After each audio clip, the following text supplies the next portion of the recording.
One point there was a 16-5 game on that Saturday. That was really embarrassing. And Philly came in as a good team. And again, all these games are close um, until yesterday against Cleveland. But the Angels did have a shutout yesterday, so that was very good.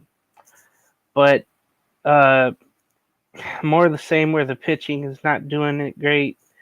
Uh, just one mistake or a bunch of mistakes happening with this roster and this uh, pitching rotation, I should say. So it's very, very annoying, I would say. Rendon as well got hurt again, and he'll probably be out longer than expected. From last time we Mm. talked, it was different. So he's out. Um, Aaron Hicks was DFA'd, and I guarantee you, the veteran right fielder or wherever he plays will find a spot somewhere else and will thrive.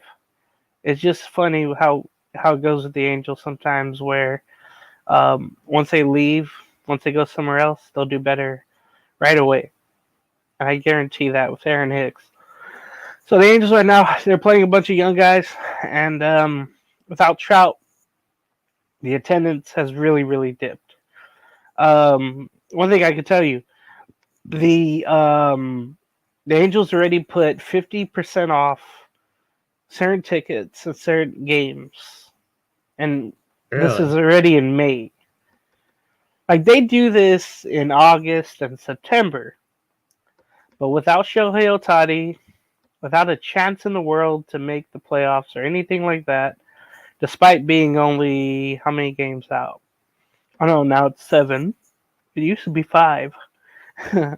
But already, um, already the I think the ownership and everybody has waved the white flag and said, "Hey, whoever can make it, come.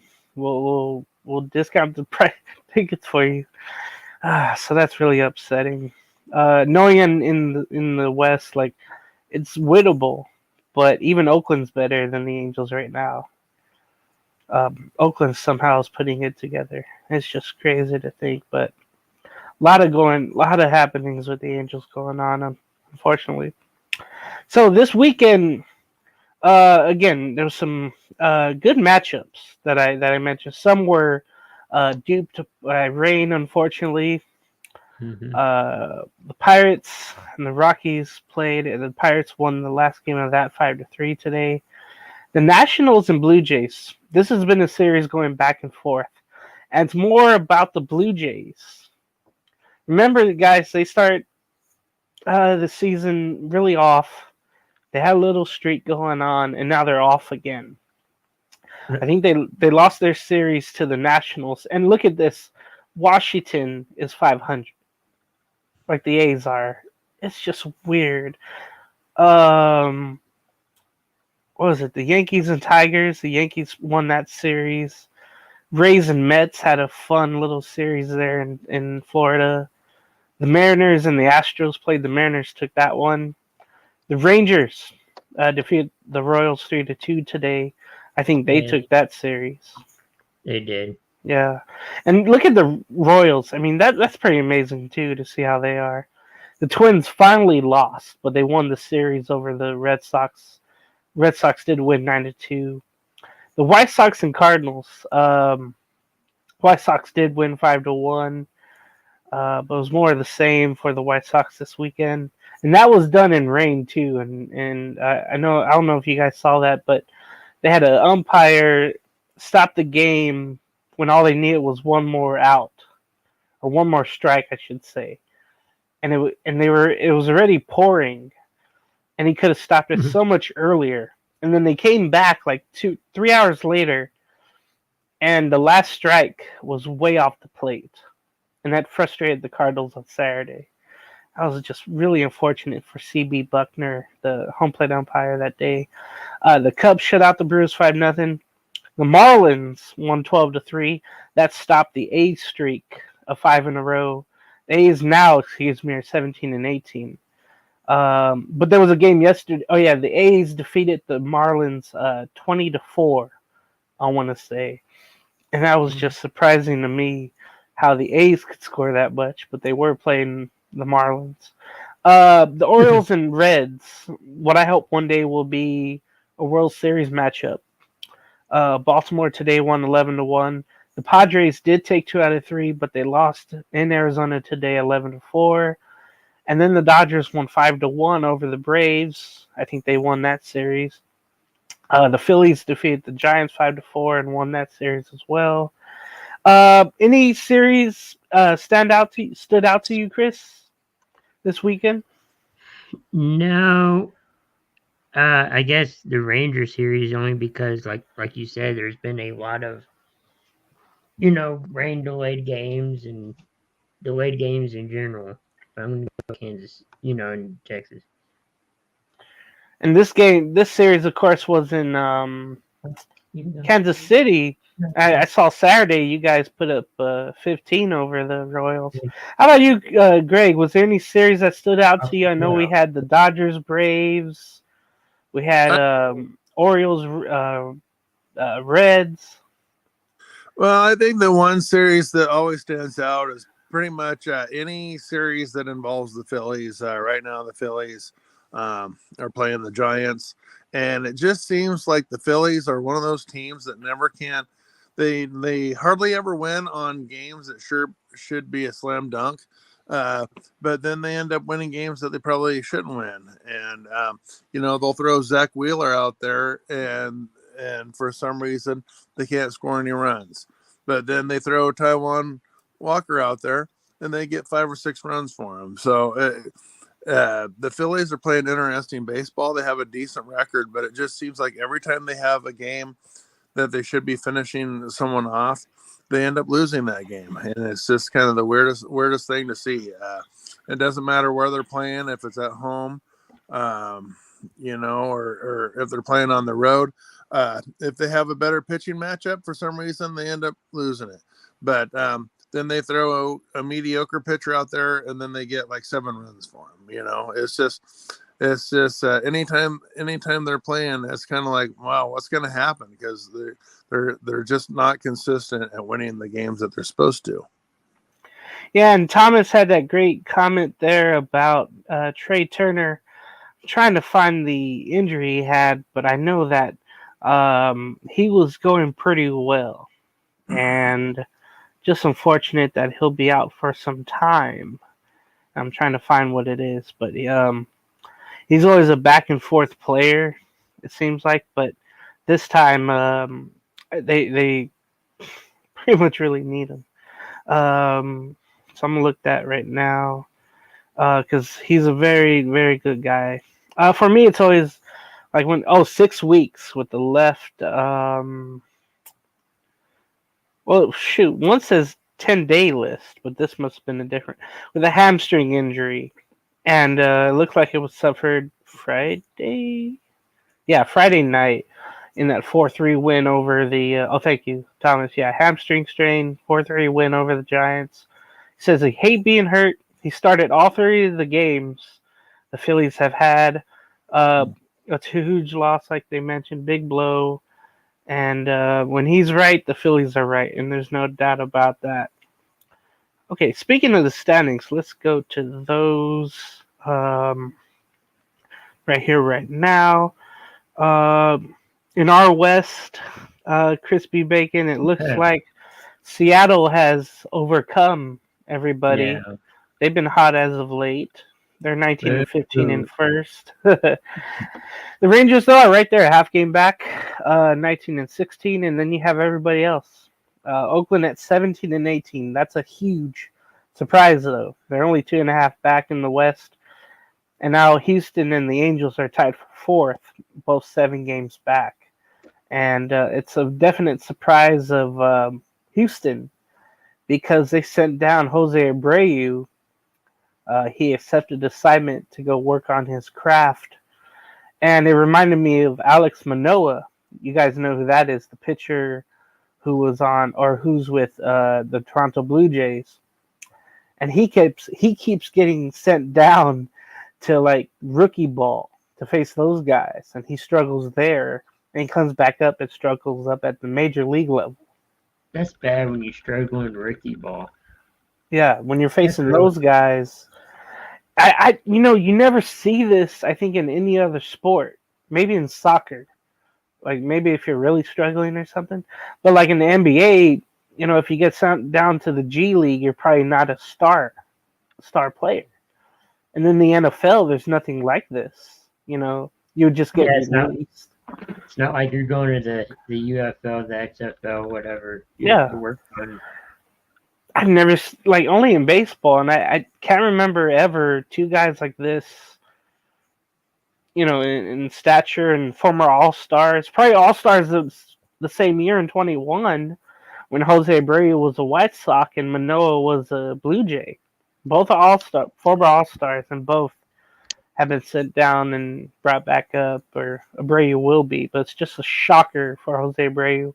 In that AL East, it's a lot of fun at the top. The Orioles and the Yankees keep going back and forth, and right now the Orioles lead the Yankees by a game. The Red Sox are 4.5 back, 3 over 500. And then you have Tampa Bay, who's kind of struggling this year, 6.5 out. I thought they would, but I thought it would have been last year. They had one more hurrah last year, but this year it seems like they're falling back to earth. But Toronto, again, it just seems like they're just, I don't know what they're doing. They're 16-19. They don't really have an ace. I know Jose Barrios is there. They have a really good bullpen, but it's a chore to get to their bullpen. They're in last place, which is a shocker.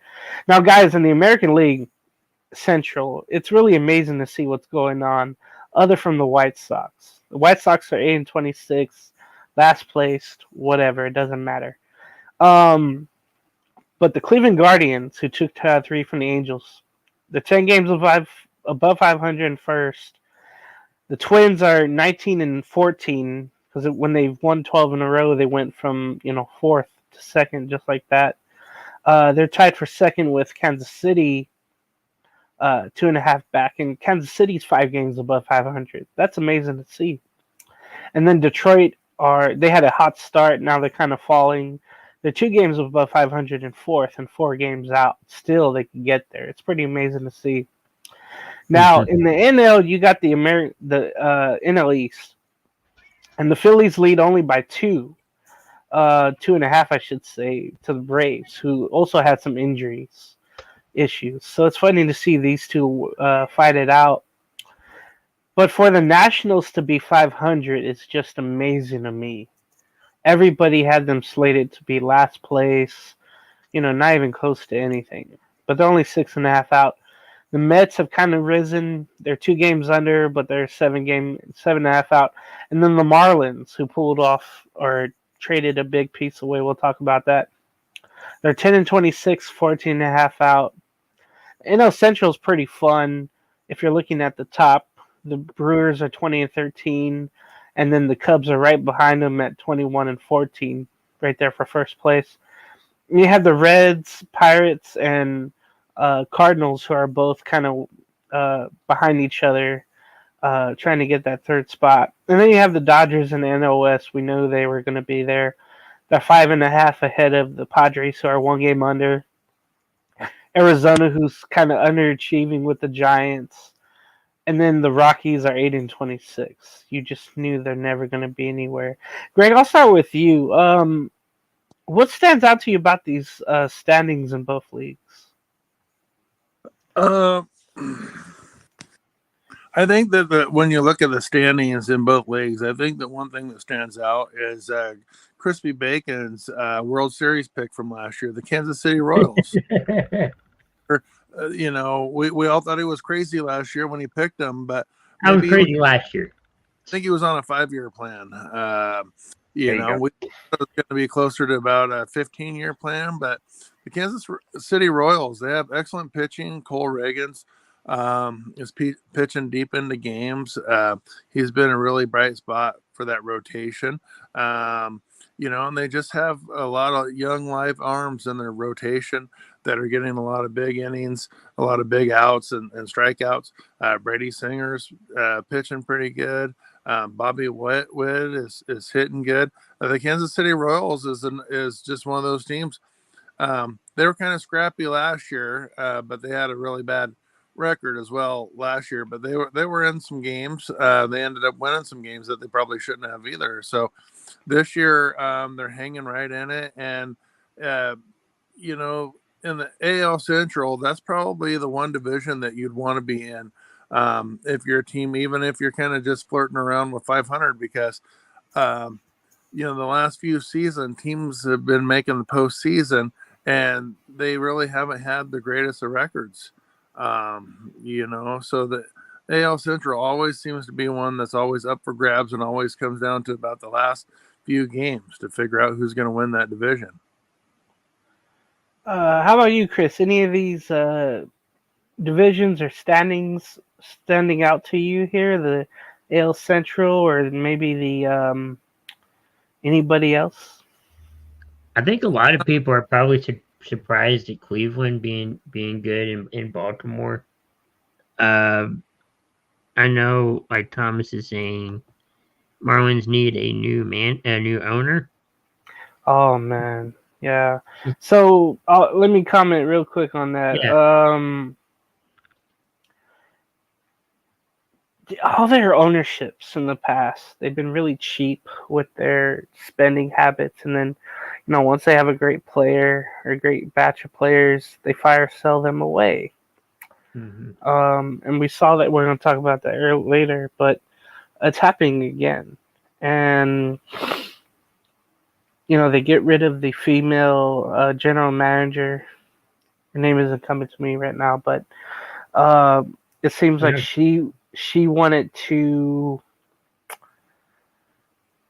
get the team in a different direction, but winning, and maybe to spend just a little bit more money to do it, and the owner would have nothing of it. And it's just frustrating how some of these owners are doing that. Like, I'm in my hill with the Angels with Hardy Moreno. He will not spend on starting pitching free agency wise, but he'll go out and get. Huh? This is the owner you couldn't. General manager Kim. I'm gonna butcher that. Right. Kim Nage. Thank you, Thomas. Yeah, I think she was gonna do a lot of great things there, but she wasn't allowed to. And I hope that she gets her way somewhere else if she gets another opportunity. But yeah, that's been a frustrating thing all the years of the Miami Marlins and Florida Marlins. It's just been brutal. And then he was also mentioning about the Rockies need a roof. Well, because of the high altitude, but I don't think that would still stop the balls from going out. I don't know that for sure, but yeah, pitchers hate pitching there just because the ERAs will skyrocket, and that really gets frustrating, I think, and that's why they haven't really had a sustainable pitching staff. And then they're trying to work with some kids right now, but none of those guys are doing anything that well. They have a couple of players that you see being good, but the rest of them, they're just not ready yet.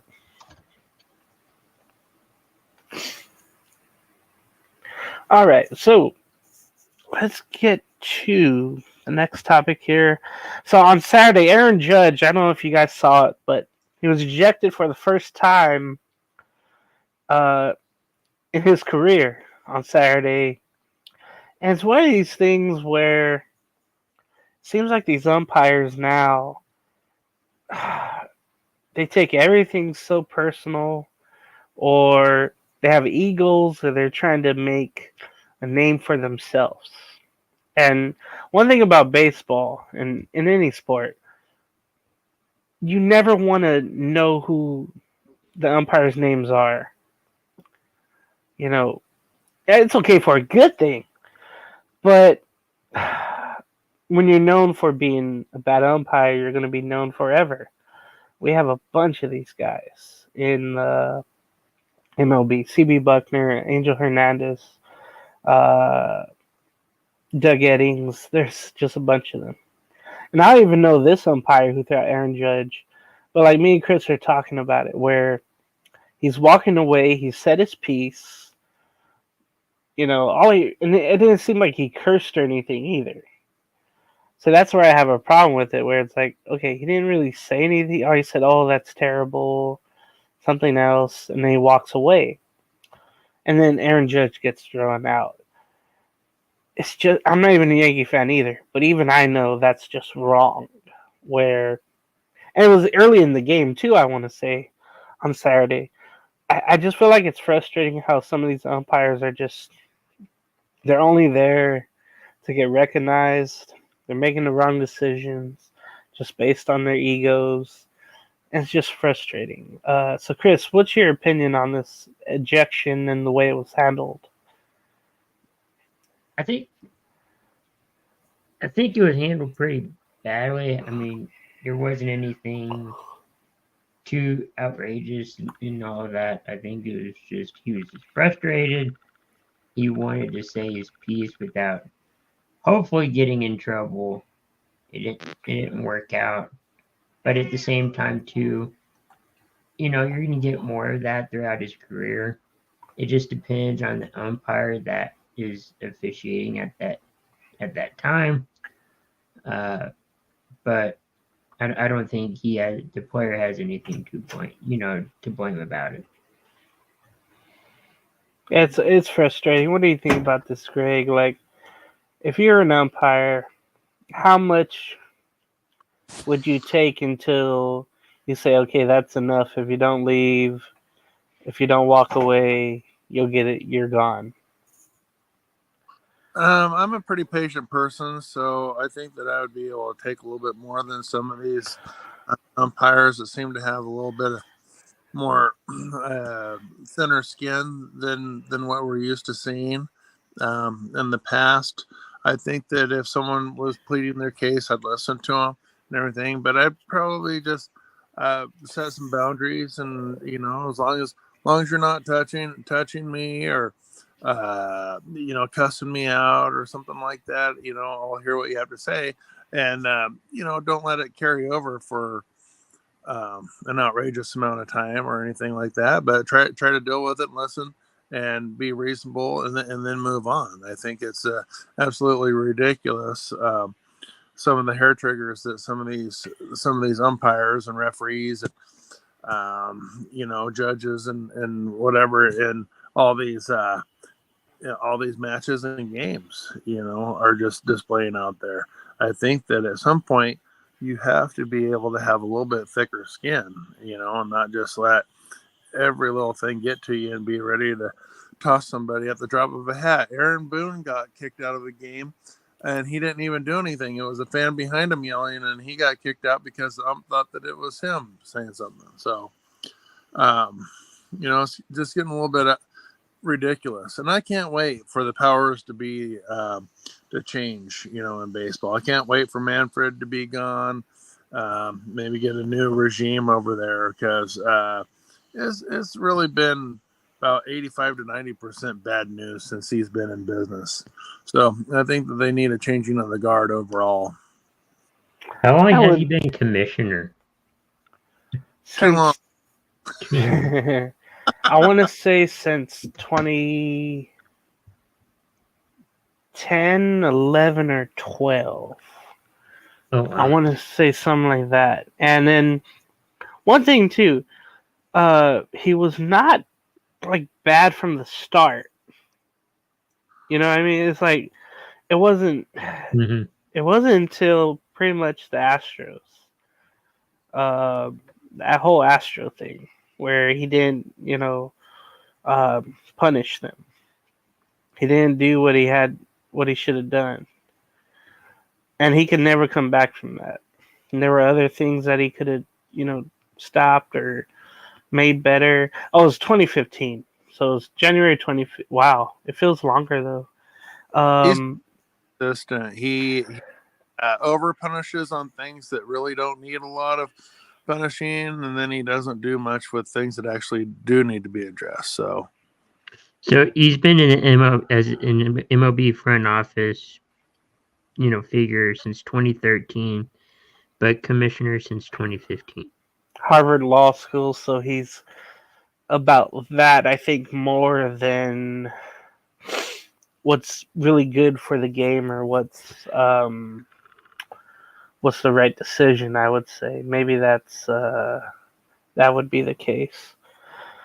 All right, so let's get to some good news, I guess, for the San Diego Padres, but not really for the Marlin fans out there. May 4th, I guess it was, well, I thought it was May 3rd, but anyway, the Marlins traded away their second baseman, Luis Ariz, to the Padres.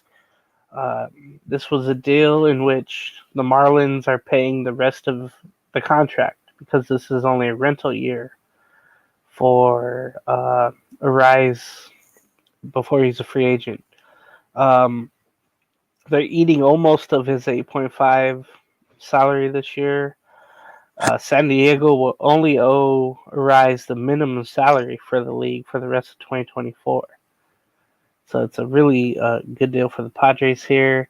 I say that too because they're receiving cash considerations as well. Again, the Marlins are just, I don't know what they're doing. It doesn't really remind me of the Rocky situation with more money, but when they traded Nolan Arenado to the Cardinals, they're literally giving the Cardinals $50 million with the trade for prospects and Arenado. It just didn't make sense, and none of those prospects meant anything to the Rockies. So you have two teams like that just doing weird things.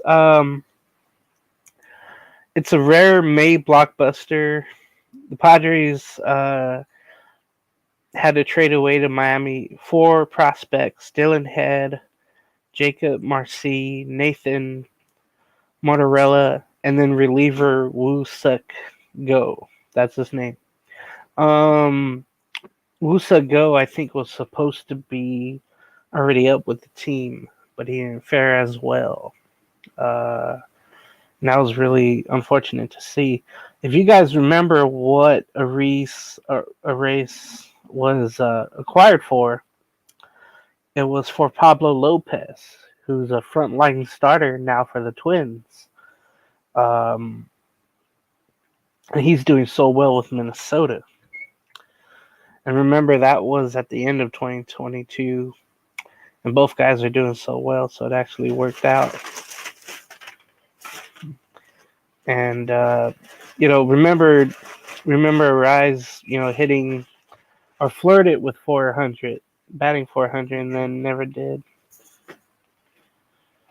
But what do you guys think about this trade? Will it help the Padres get over the hump, or will it just keep them, wild card considerations?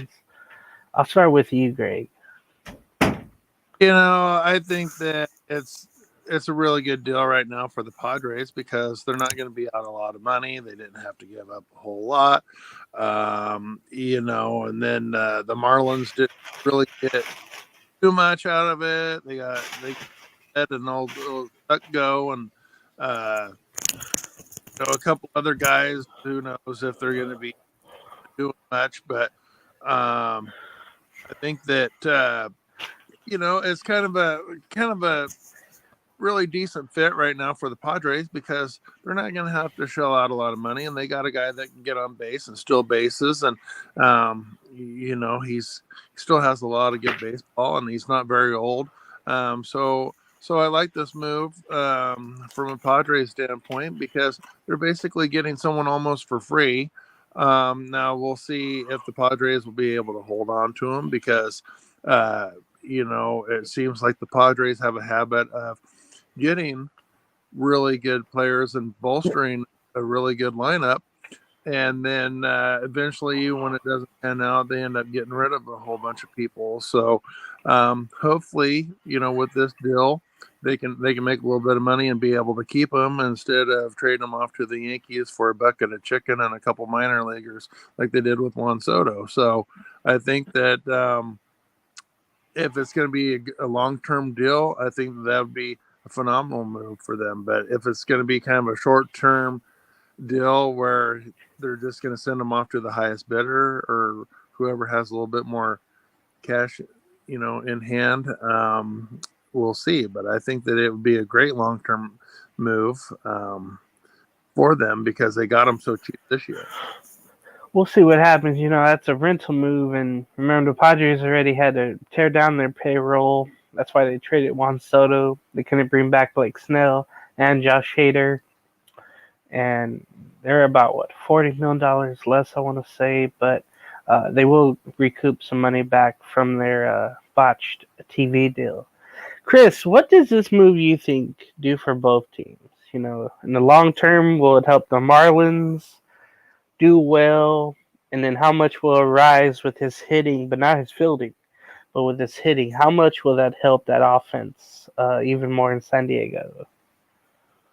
I think both teams maybe, I know it's early on right now, but maybe see this as a success because San Diego believes somebody really good, while the Marlins believe that they got rid of somebody that they felt like didn't contribute as much as they thought he would.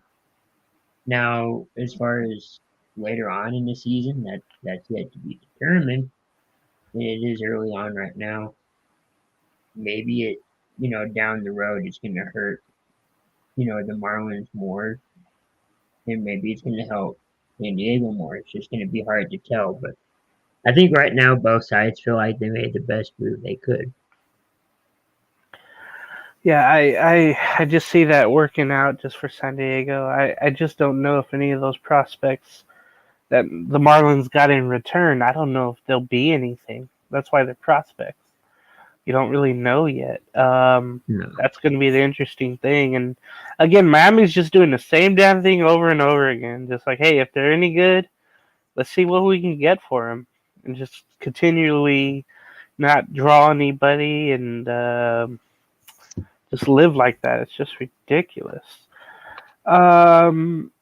So another interesting topic came up. I mentioned I think before, but the MLB World Tour will come up here soon with some more London games. I know last week I believe there was the Rockies and the Astros playing in Mexico City. And to date, right now, there's been 5 countries that hosted regular season games outside of the U.S. and Canada. So you had Mexico, Australia, Japan, South Korea, and London. And again, London will have the Phillies and the Mets playing June 8th and 9th out there. I think that's Saturday and Sunday, or Friday and Saturday, I want to say. So this got to me thinking, what country has yet to host a regular season MLB game that you want to see? Now, I'm thinking to myself, okay, France would be one. And then I'm thinking Saudi Arabia, because there's been some there's been some preseason NBA basketball and college basketball being played recently at Saudi Arabia. And, people like the NBA. I don't know if they would like MLB, though, there. That's the only thing that I'm thinking. But it wouldn't hurt to try. Having Saudi Arabia with all that gas money and whatever else there, I think that'd be something cool. I couldn't think of any other country, so I'll go to you guys. Greg, where would you see, what would be, for you, where would you think a cool place for a regular season MLB game to be played in what country that hasn't yet? I kind of think since they have the running of the bulls and stuff like that, I think that like Spain or something would be kind of cool around that same time. They have beautiful weather. I think that Spain would be an excellent place to have some baseball games played. And I know that they're really into soccer. And they're probably more into like European basketball and stuff over in Spain. But I think the baseball would be something different for that country. So I think that Spain hosting a few games or something would be kind of cool. I just thought about this. You know how they have bull rings and whatever. That would be something. But I was also thinking, what if Italy? We've seen them in the what was it the classic, the World Baseball Classic. We've seen certain teams, from certain countries come here and play, and Italy was one of those teams, since what 2006. I think if they played some games somewhere in Italy, that'd be something cool. But um, Chris, where can you see one being played that hasn't already? Have they done France? No, that's one of the ones that I mentioned.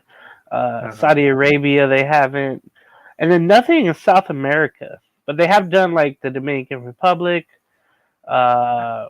Venezuela. I feel like Saudi Arabia is like taking over sports.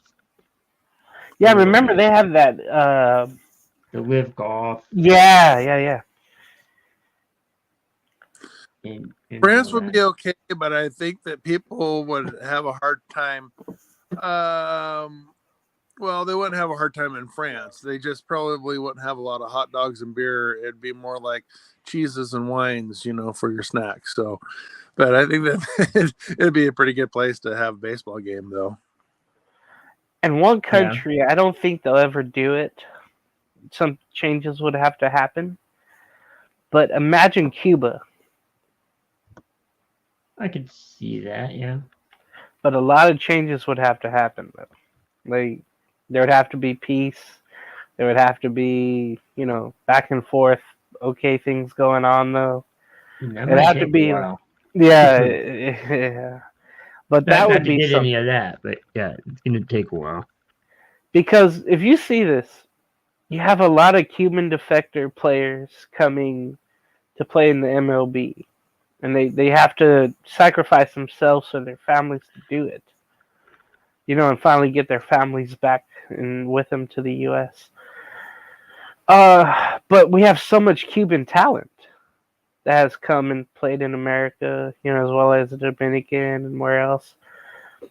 But I wonder, South America, it's more of like a soccer, basketball place.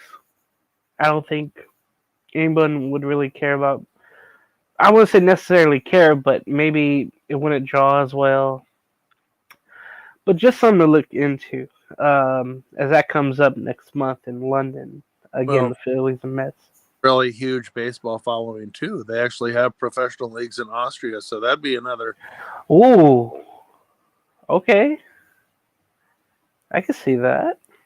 Yeah. I don't know what it is, but they seem to really be really excited about baseball. So our last topic here, the MLB, I think last week, they finally are going to modify the uniforms after all these player complaints. The issue is, it's next year. It's not this year. There was a story here. Yeah. Let's see. So yeah, they're addressing the uniform issues that were raised all the way during spring training, if you remember. The changes will include returns of the old big lettering in the back of the uniforms. Remember, right now, you could barely see the letters on the back of the uniforms right now. The numbers really stand out. And then correcting the mismatched gray uniforms and the material that has caused high sweat collection, as we've seen on the gray uniforms. It was right away, too. You saw that against... when the Yankees were in Houston, there was a pitcher, I think it was Carlos Rendon, and he was out there. I think, no, it was probably the reliever after he pitched. But anyway, he was sweating through his jersey. It looked really, really bad. And remember, in spring training, they had all of the complaints about the white uniforms being see-through, how players didn't feel comfortable with that. And then... now, people didn't mind the players didn't mind the feel of the jerseys because it was lighter. Like, nobody cared if they were stitched. That's only a thing if they cared if you bought the jersey as a fan. And the fact these fans had to pay $40 more for a jersey with less material. That just really pissed me off when I heard about that. Nike, Fanatics, whomever got it so wrong this year. And again, the players gonna have to go through this the whole season. It's just unfortunate. All they needed to do was really, when you think about it, all they had to do was bring back the jerseys that they had last year. Just say, hey, we're just gonna wear these. Like the Cardinals, remember, we're bringing out the old gray pants in spring training and wearing those with the new jersey. So it had the mismatched gray colors. It was very, very awkward, but the players were definitely sick of it. So I'll ask you, Chris, what did you hear or what did you think when you heard about the news that they will go back to the old uniforms but next season? How much of an embarrassment it's been having these new uniforms with all the issues? Yeah, it's not a good look. Even though you're going to go back to him next season, it's still not a good look. The last years and whatever they had before that, fine, but this year just hasn't worked out, and it kind of shows. And even though you're going to reverse it next year, no one's going to forget this. And by the way, there's these like special City Connect jerseys or alternate jerseys that certain teams have, and they're not even with the team yet. It's unbelievable. Like the Seattle Cream Sunday uniforms they have at home, the Angel City Connects, the Philly Cream ones finally came in, but there's still uniforms that haven't been sent out by Fanatics or Nike yet.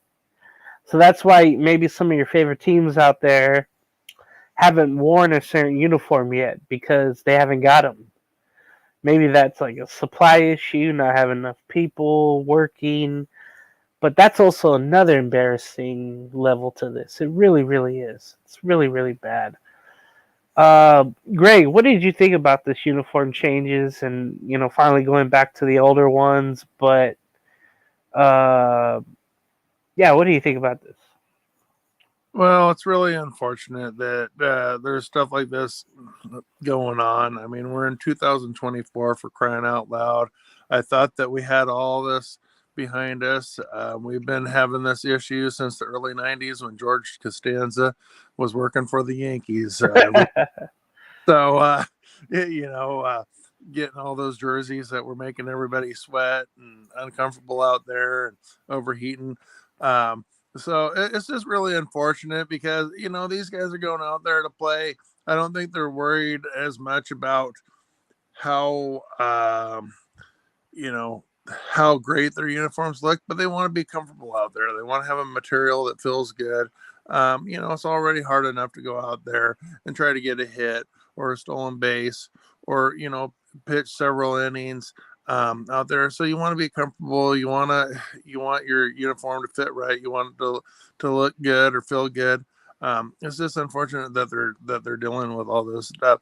I think that, there's too much tinkering and trying to regulate issues that don't need to be regulated all the time in baseball. I think that a lot of sports, they're just trying to change something every year or come up with something every year. And sometimes you just need to get to a point where if it's not broke, don't fix it, and just kind of leave things that are working to work and until they don't. And I think that this is definitely one of these issues that might seem like a minor issue, but it may be causing major problems for others. So it's really unfortunate to see stuff like this going on, especially in the year 2024. So it's just stuff that we never really heard of before, and these are issues that may have been happening before, but it's definitely something that we weren't really made aware. At least I know that growing up, I didn't hear a lot of issues about players having problems with uniforms and stuff. So it's really unfortunate, and I hope that they can clean this up and get it taken care of. The one thing I don't understand, guys, is that Nike, Fanatics, whomever made these jerseys, but didn't really put them through a sweat test. Like someone was so lazy enough, say, okay, those look fine. You know how they started out, but they never really actually worked with them. And Thomas Brunette brings up a good point, I think, with the City Connects of the Mets being garbage. Uh, and I also want to see what the Yankees look like this year as well. I want to see how much they tinker with their uniform, but I think they're the gray pinstripes. It says NYC on it, and it has like a purple kind of outline. But I think it's made to be like a subway car that isn't graffitied on, and then Why the not? purple It should be. it would be more realistic, and then it would have the purple for the line that takes you to the city field. Yeah, some of the city, like, okay, Tampa Bay's. I don't know if you guys saw the Tampa Bay City Connects. They glow in the dark. The only thing is the players play in light. It's the stupidest thing. Like, it's great for the fans. It's great. You can have it there and you could display it all night when you turn off the lights and go to bed or whatever. But you can't see the uniform number, their name. You can't see where it says Devil Rays.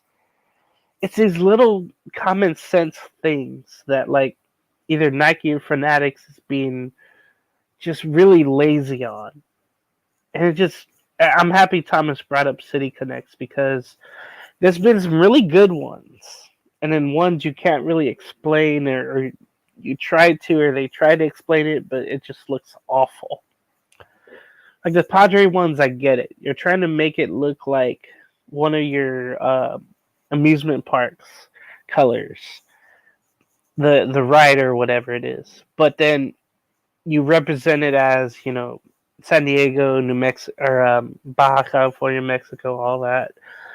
The Angels one is fine. The only problem is the way it's a sand color. The beach is like 30 miles away, so that doesn't make sense either. But the Southern California thing, I guess, is what they were trying to pull. But certain teams have got it right, and then there's ones like Philly, I think, that has the city flag colors on their jerseys, but they're all blue. And when you think of the Phillies, you think, okay, red pinstripes and white.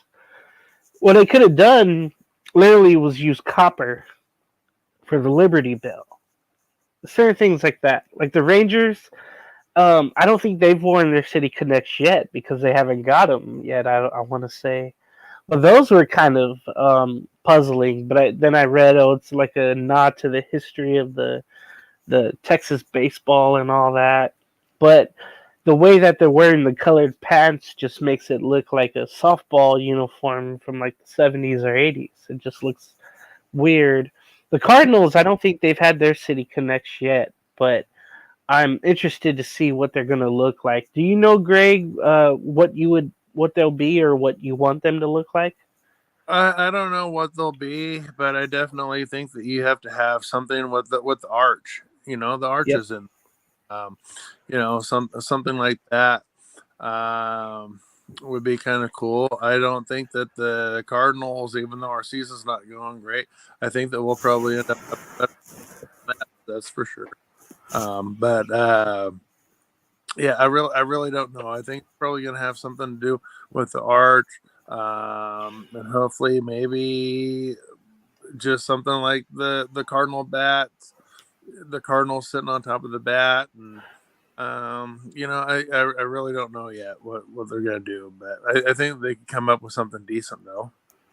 Imagine the Cardinals have the silver of the arch. Imagine that being the whole jersey, that color. That would be weird. Kind of like the Mets have done with theirs. It's just at least they're wearing white pants with it, but still. I know what Nike's trying to do, but they failed on so many things with the uniforms the last few years. They just need to fix that, I guess. We'll get to our final thoughts here, and we'll get out of here. How about you, Chris? Thanks everyone for watching and great show. Been looking through social media a little bit, and I know this is not baseball related, but go watch the Brady roast. It's funny. Oh, yeah. What is that on? It was on Netflix. Oh, okay, I'll see if But I there's can. clips everywhere on social media. So I know he was offended by one that Jeff. Mhm. I forget that guy's name. Jeff Jeff Jeff Ross. Ross. Jeff Ross, and he does a tremendous job. Probably about his ex-wife. We'll see what happens. I got to check that out, Chris. Thank you. Maybe we'll talk about that on the next episode of Entertainment Hour. There you How about go. you, Greg? What's your final thoughts? Well, it's been a busy weekend, but it's time to settle in a little bit. There's only like 28 days or less or so. I think less than 28 days of the year left. So gearing up for summer. Wild Sports Week. We got a lot of great hockey going on. I've been following hockey religiously, so to speak, past month or so. So we got some really good matches coming up in hockey. Lots been going on in the sports world. It sounds like General Manager LeBron James has fired Crispy Bacon's uncle, Darvin. I don't know exactly whose side they're related on. I just know that they're part of the Tasty Meats family. So Darvin Ham, he's looking for work. So if there's I see. there's a rec league or something out there looking for a decent coach, give him a call. I wanted I have a surprise take about that. I think he should be the head coach. Who, The LeBron? Yeah, player coach. I think that'd be awesome to see. And we've seen that in baseball. I want to say with Frank Robinson. I think he was player coach with the Cleveland Indians back in the mid 70s. The two for the Celtics. Bill Russell, Bob Cousy for the Royals, Lenny Wilkins with the I want to say the Seattle Supersonics back in the day. I think that'd be cool if LeBron did that. I think since he's making all the moves already, I think I think that'd be cool. Well, thank you everybody for watching On Deck. Make sure to watch all the programs that came up. The Backyard Brew games were tremendous. Don't forget about Oregon Cougar football every Saturday. Check out those women playing the game. And of course, all of our shows throughout the week. We will have Between the Ropes coming up soon here, right, Chris? That's right. At 9 p.m. Pacific time, I want to say. Yeah. So everybody tune in for that. Everyone take care. Thank you for watching On Deck. See you next time.